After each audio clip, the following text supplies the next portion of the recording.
Shane van Gisbergen just had a scare at New Hampshire, and it had nothing to do with the racetrack. Qualifying wrapped up with some big names locking in strong spots, but one driver's day almost got a lot more complicated over something that turned out to be nothing at all. Let's break down exactly what happened. And hey, real quick, if you are a true NASCAR fan like me, go ahead and drop a like and subscribe to the channel. NASCAR Nation News is just getting started. We are pushing for our next subscriber milestone, and it's all about real talk from fans who live this sport every week. All right, let's get into it. Let's start with Shane van Gisbergen because his qualifying session at New Hampshire was genuinely impressive. The Kiwi driver qualified 5th, and that's a really strong result on an oval, a discipline that's still relatively new territory for him compared to road courses. In fact, that 5th place run equaled his season best oval qualifying result, matching what he achieved earlier this year at Martinsville. That's a big deal when you consider how much oval racing is still a growing part of his game. But here's the thing. Right after that strong qualifying run, there were some real fears creeping in for van Gisbergen and the Trackhouse racing team. There was speculation about a possible starter replacement on his Chevrolet Camaro. And if unapproved changes had been made to the car, that would have sent him to the back of the field for Monday's race, completely wiping out that strong 5th place effort.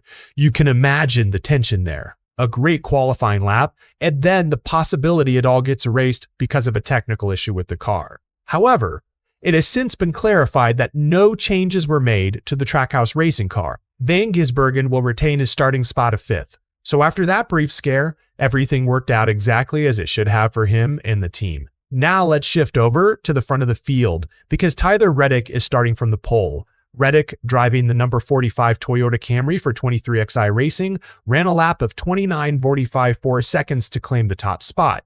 That was just 0.015 seconds faster than Josh Berry, who will line up alongside him on the front row driving the number 21 Ford Mustang for Wood Brothers Racing. We're talking about a razor-thin margin here. 15 thousandths of a second separating first and second on the grid. Reddick actually spoke about his mindset heading into that lap. He said, quote, "I was thinking if qualifying went good, we'd be top 10. So going in, his own expectation was a top 10 finish in qualifying. And he ended up doing far better than that, taking the pole outright." He also talked about the process of getting there. He said he tried to understand what he didn't like about his car in practice and made sure not to tap into that at all during his qualifying lap. Instead, he focused on making the most of his strengths from practice and tying it all together for one clean, fast lap. In his own words, he felt like his mindset was in a really good place for what he needed to do. That's a pretty clear picture of a driver who went in with a plan, executed it, and got rewarded with the pole.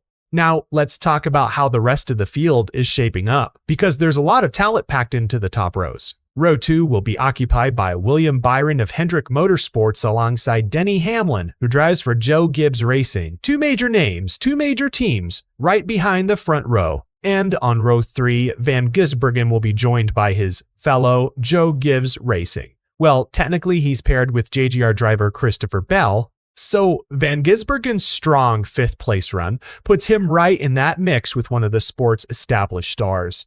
As with the rest of the Trackhouse racing lineup, van Gisbergen's teammates had a tougher go of it. Ross Chastain will start from 12th, and Connor Zilisch will start from 20th, so a real mixed bag for Trackhouse across their cars, with van Gisbergen clearly leading the charge for the team on this one. One more important detail before we wrap up. Monday's race is going to get underway earlier than usual, starting at 4 a.m. East-Dash. The earlier start time is due to the threat of inclement weather moving into the area. So if you're planning on watching live, make sure you've got that adjusted start time locked in. Let's do a quick recap before we go. Tyler Reddick takes the pole in the 45 car, just barely edging out Josh Berry by 0.1015 seconds. William Byron and Denny Hamlin make up row 2.